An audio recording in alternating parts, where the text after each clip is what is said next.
그러면 오늘도 태어난 교리 일주 시즌 2 계속 이제 진행해 보도록 하겠습니다. 자, 오늘은 성찬에 가능한 사람, 성찬에 누가 참여해야 되는지 살펴보기 앞서, 자, 이 성찬을 살펴보기 앞서 우리 여행지인, 자, 다시 예루살렘에서 다시 우송생명까지 다시 오기 너무 귀찮아가지고 그냥 바로 옆 동네니까 바로 날아갔어요. 네, 고린도로 다시 왔습니다. 우리 고린도시에서 한번 살펴볼 건데, 그 앞서서 우리 요리 문답을 함께 읽는 시간 갖도록 하겠습니다. 목사님이 문을 읽고 여러분이 답을 읽고 마지막은 문답을 같이 읽어보도록 하겠습니다. 자, 주의 만찬과 로마 교회, 즉 카톨릭 교회죠, 천주교회의 미사는 어떻게 다릅니까?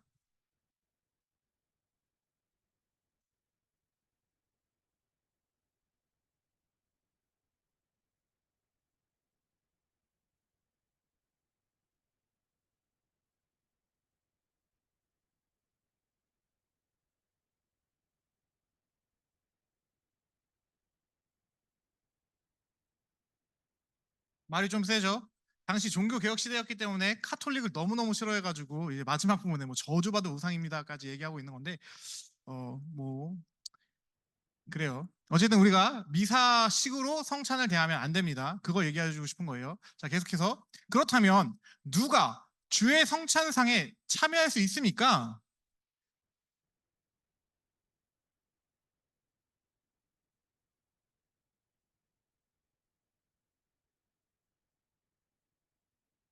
아우, 무서운 말이죠. 여러분, 성경에서 자주 외식이라는 단어가 많이 나와요. 예수님도 너희한테 외식하지 말라라고 하는데 뭐 밖에서 밥 먹지 말라는 뜻이에요? 그렇게 이해한 친구 없죠?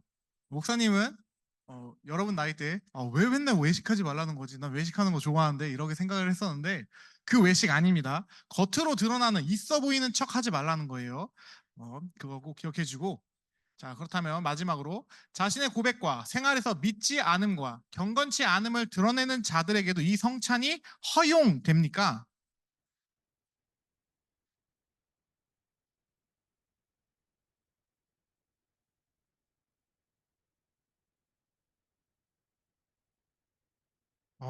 네, 놀라운 말씀이죠. 자, 우리 친구들 오늘 이제 어쨌든 요리문답을 잘 읽었습니다. 요리문답의 내용만 이해해도 사실 또 오늘도 어떤 설교가 나올지 우리 친구들 다 예상이 가능할 거예요. 본격적으로 성찬에 대해서 우리 한번 살펴보도록 할게요. 자, 성찬은 특별히 이제 종교개혁 시대 때 아주 중요한 내용이었어요. 왜 그럴까요? 종교개혁 시대 때 종교개혁을 하면서 가장 찝었던 문제가 몇 가지가 있는데 그 중에 하나가 성찬이기 때문입니다. 그래서 성찬을 이해하는 방식이 이렇게 다양했습니다.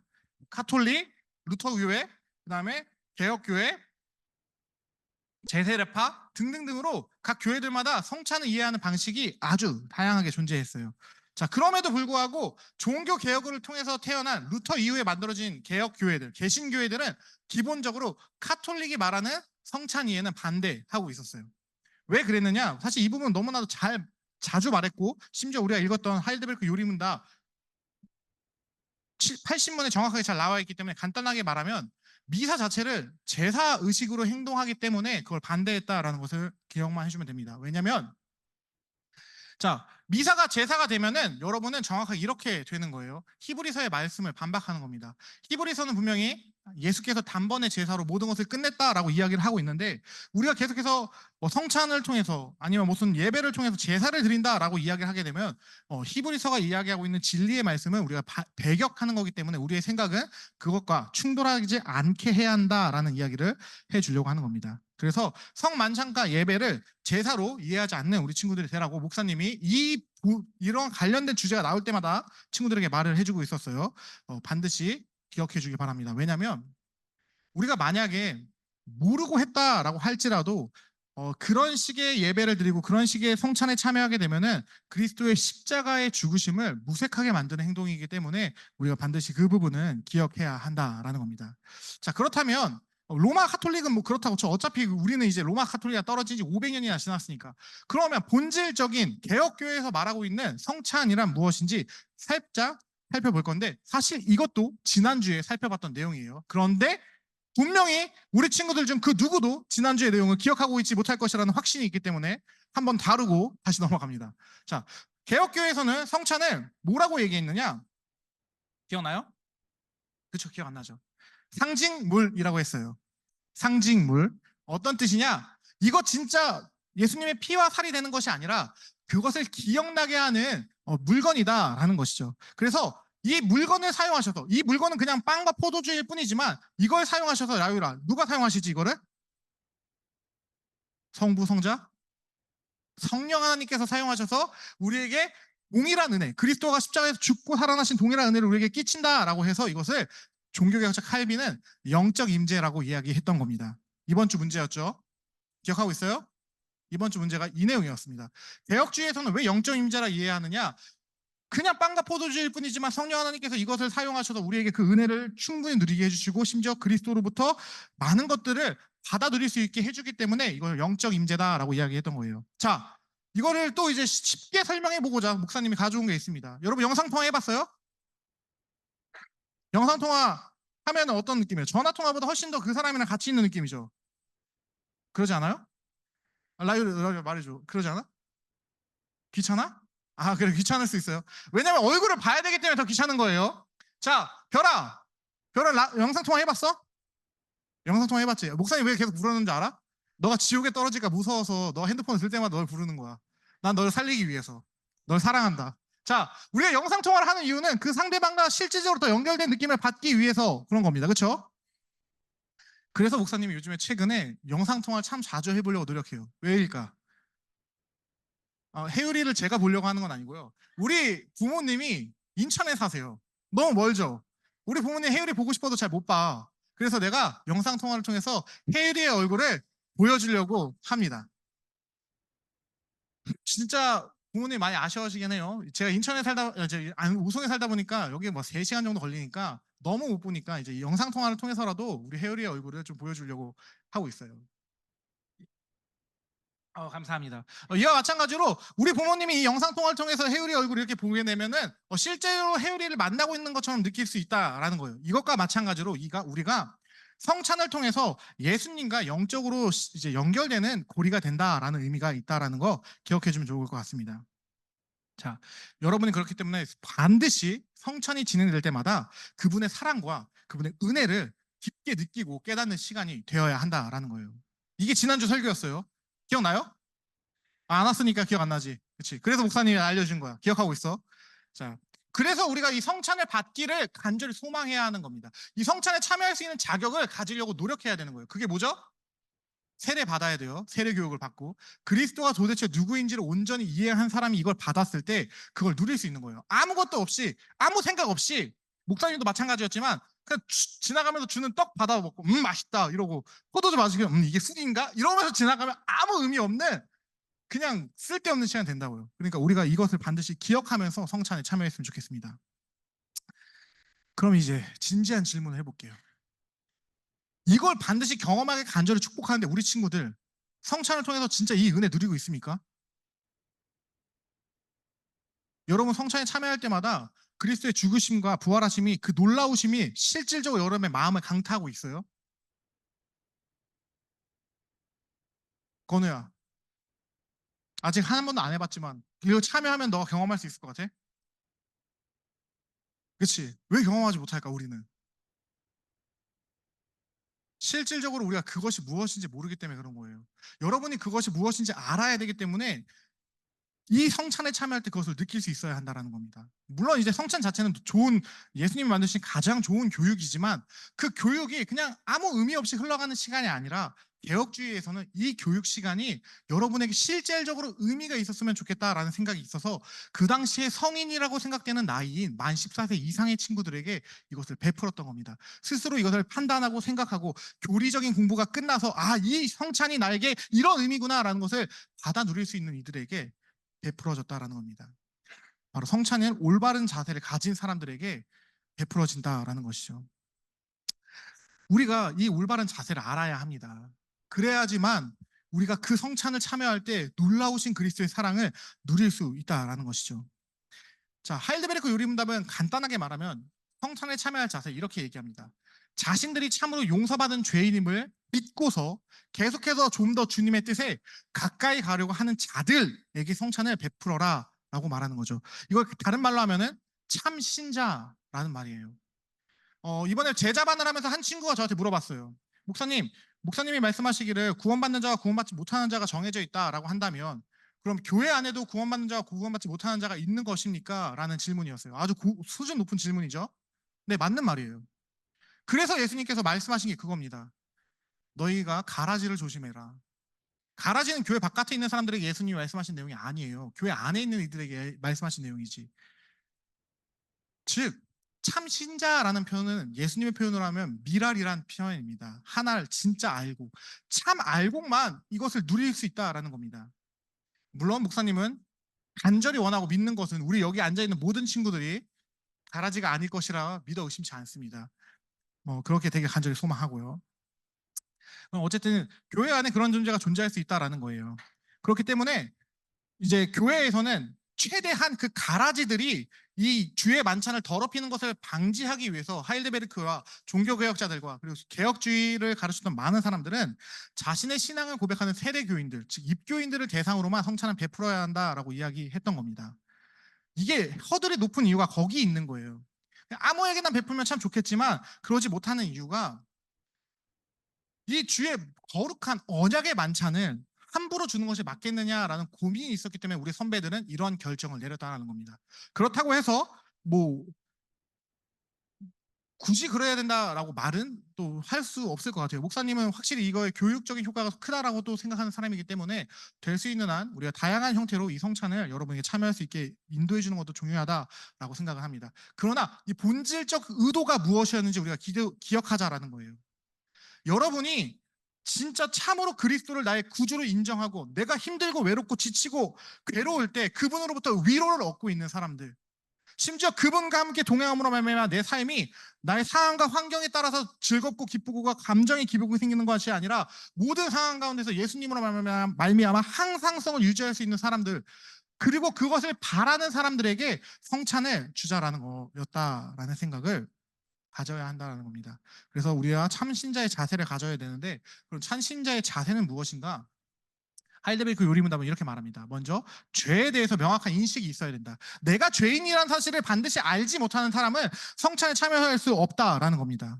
즉 죄인식이라고 표현하는데요. 죄인식을 단 한 번만 갖는다는 게 끝이 아니에요. 회심할 때 처음 예수님을 만남으로 말미암아 예수님 때문에 내가 죄인이었구나라고 깨닫고 끝나는 것이 아니라 매일의 삶 속에서 내가 죄인일 수밖에 없구나를 깨닫는 사람에게 성찬을 베풀어라 라고 이야기하고 있습니다.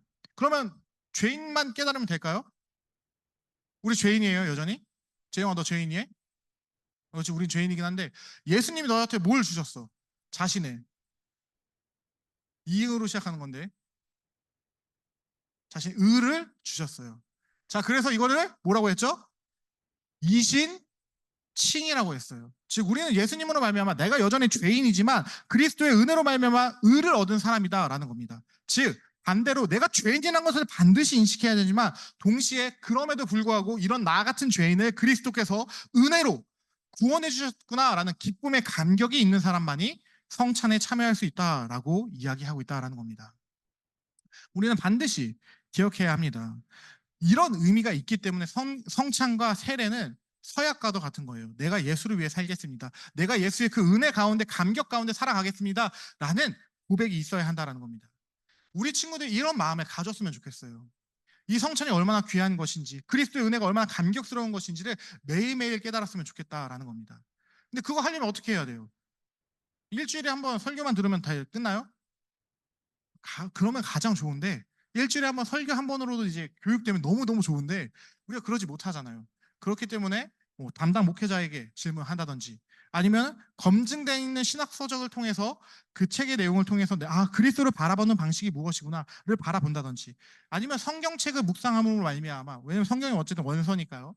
성경에서 말하고 있는 복음이 무엇인지를 깨닫는지 우리가 그런 방식으로 계속해서 그것을 추구해 나아가야 한다라는 겁니다. 무슨 말인지 알겠어요? 아무도 모르는 것 같아. 그냥 간단하게 말하면 성찬 자체가 너무너무 중요한 거니까 아무에게나 주지 말자라고 말한 겁니다. 우리 선배들은. 이렇게 중요한 거 예수님의 몸과 피를 먹고 마시는 그 주의 만찬 새 언약이 이루어지는 주님의 여호와의 만찬에 참여하는 자리에 그냥 아무나 초대하지 말고 그래도 자기가 죄인인 것을 알면서 그러면서 동시에 자신이 그리스도로 말미암아 은혜 받았다는 사실을 아는 자신의 신앙을 고백할 수 있는 이들을 이 자리에 초대하자. 그래야지 이 만찬이 더럽혀지지 않지 않겠는가라는 선배들의 고민에서 만들어진 교리라는 겁니다. 물론 예수님은 이런 얘기 한 적은 없어요. 누구만 참여시켜라, 누구는 참여시키지 말아라 이런 얘기 한 적 없지만 우리 선배들이 고민하면서 어떻게 하면 이 만찬이 정말 주의 은혜가 베풀어지는 자리가 될 수 있을까? 그리고 그것을 바라보는 자들도 그것을 사모할 수 있게 할 수 있을까라는 고민 가운데서 이것을 만들었다라는 겁니다. 그러니까 우리가 바라봐야 하는 건 이게 맞다 틀리다를 떠나서 우리 선배들이 이것을 정말 귀중하게 생각했구나. 성찬이라는 것이 그냥 주일 1년에 한 두 번 정도 행해지는 어떤 이벤트가 아니라 정말 예수를 만나는 귀한 시간이구나 나라는 것을 우리가 깨달아 알았으면 좋겠다라는 겁니다. 그리고 그것을 참여할 때 여러분이 나 세례 받았어. 나 나이 됐으니까 됐어. 하고 그냥 나한테 주네. 맛있게 먹을게요. 냠냠냠냠 먹고 끝나는 게 아니라 그 순간에 여러분이 이게 진짜 나를 위해서 찢겨진 몸이라고? 담임 목사님이 여러분이 나눠줄 때 그 말씀 읽고 기도하는 이유가 여러분이 그것을 실질적으로 묵상하고 먹으라는 거예요. 그냥 이게 하는 게 아니라 실제적으로 이게 진짜 나를 위해서 찢기신 몸이고 나를 위해서 흘리신 피구나.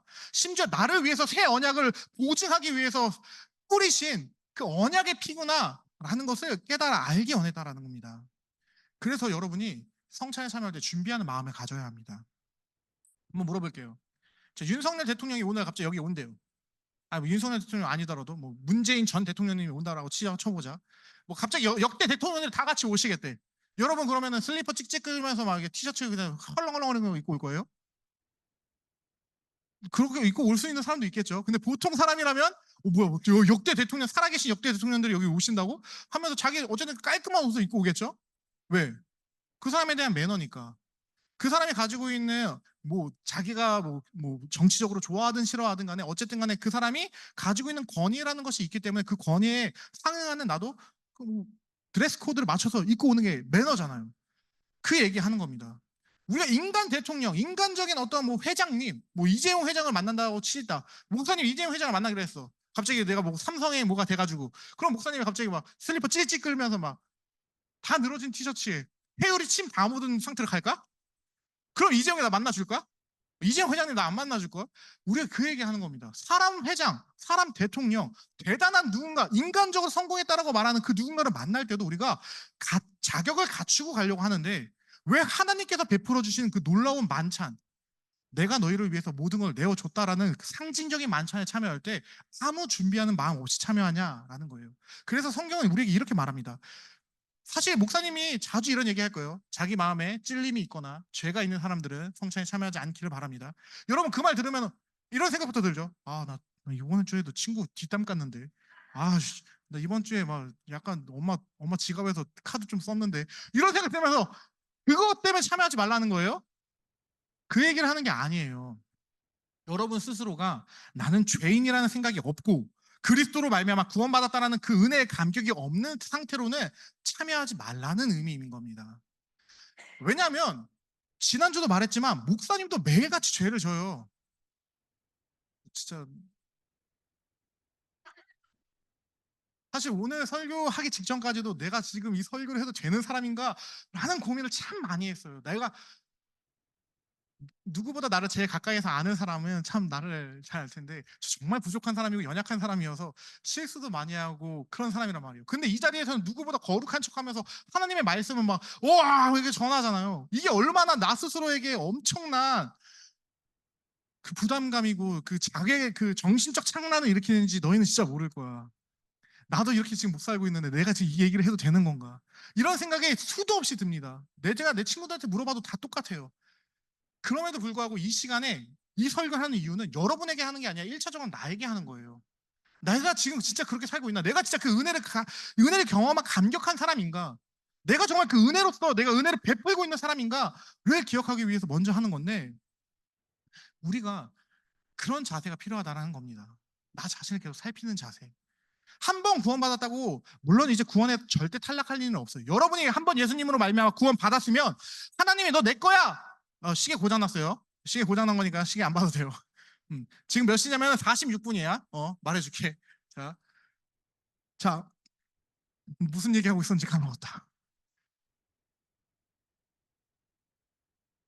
그 내가 뭔 얘기를 하고 있었지?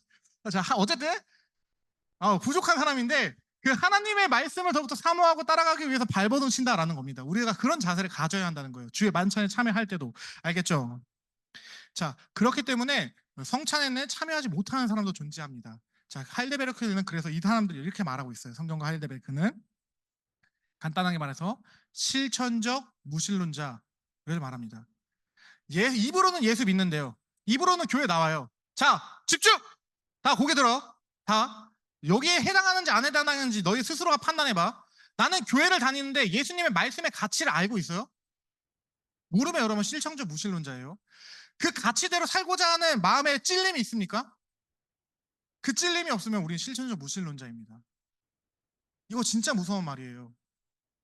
말로는 교회 나오고 이 자리에 앉아 있고 말씀을 듣는데 여러분이 이 말씀이 뭘 얘기하는지도 모르고 이 말씀의 가치대로 살고자 하는 여러분의 의도와 의지와 그런 마음의 감동조차 없다라고 하는 건 성경에서는 실천적 무신론이라고 말합니다. 여러분 실천적 무신론자입니까? 아니어야 한다라는 거예요. 성경적 가치관이 나에게 있냐라고 물어보는 겁니다. 세상 사람들은 다 자기만의 가치관을 가지고 살아가요. 그것을 세계관이라고 합니다. 내가 이 세상을 어떻게 인식할 건지를 인간은 기본적인 교육을 통해서 습득하게 됩니다. 어떤 이들은 기독교 교육을 받아서 기독교 세계관을 갖고, 어떤 이들은 진화론적 세계관을 갖고, 어떤 이들은 유물론적 세계관을 갖고, 어떤 이들은 역사학적 그 이제 해결주의가 말하는 변증법적 세계관을 갖고 등등등의 세계관을 갖는데 여러분에게 요청하는 건 여러분이 기독교 세계관 안에 살아가는 사람이라고 한다면 여러분은 정말 그 세계관의 가치관이 말하고 있는 대로 살고 있냐라고 물어보는 거예요. 우리가 만약 그런 삶을 살고 있지 않다라고 한다면 여러분은 하나님과 솔직하게 말하면 관련 없는 삶을 살고 있는 겁니다. 그냥 썬데이 크리스천이라고 하죠. 교회라는 감투를 갖고 있을 뿐이다라는 거예요. 우리가 이것을 경계해야 합니다.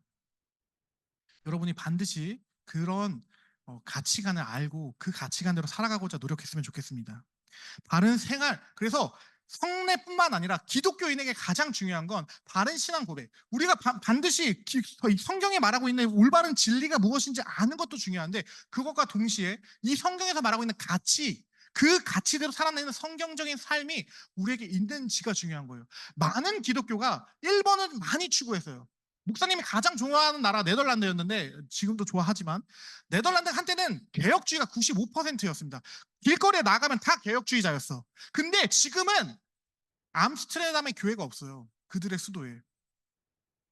지금은 네덜란드의 기독교 인구가 0.1%라고 합니다. 아브라함 카이퍼라는 내가 진짜 존경하는 사람이 그 나라의 대통령까지 할 정도로 목사님이자 신학교 교수였던 분이 대통령을 할 정도로 네덜란드가 기독교 개혁주의의 국가였는데 그 국가가 지금은 그들의 선배들을 그 교회 유일하게 남아있는 교회의 후손들이 말하기를 그들도 다 교회를 떠났다 다시 돌아온 사람들이 다 이렇게 얘기합니다. 우리 선배들에게 바른 신앙의 고백은 있었지만 그들에게 성경적 삶이 없었다고. 우리가 그 성경적 삶이 없는 것 때문에 교회를 떠났었다라고 이야기합니다. 우리에게 신앙적인 고백이 있는 거 중요해요. 교리 아는 거 너무나도 중요합니다. 근데 그게 교리에서 끝난다라고 한다면 우리는 우리 후대 사람들에게 아무것도 줄 수 없습니다. 목사님이 제자반을 시작한 이유를 제자반 친구들에게 말을 했습니다. 왜냐? 목사님 언제 죽어요? 안 죽어요? 나 죽어요. 나 영원히 사는 사람이 아니에요. 나 죽은 다음에도 이 기독교적 진리와 보존적 가치를 지켜나가야 돼요? 안 지켜나가야 돼요? 그래서 영적인 딸과 영적인 아들을 세우고자 이 제자반을 시작한다라고 얘들한테 말을 했습니다. 왜냐?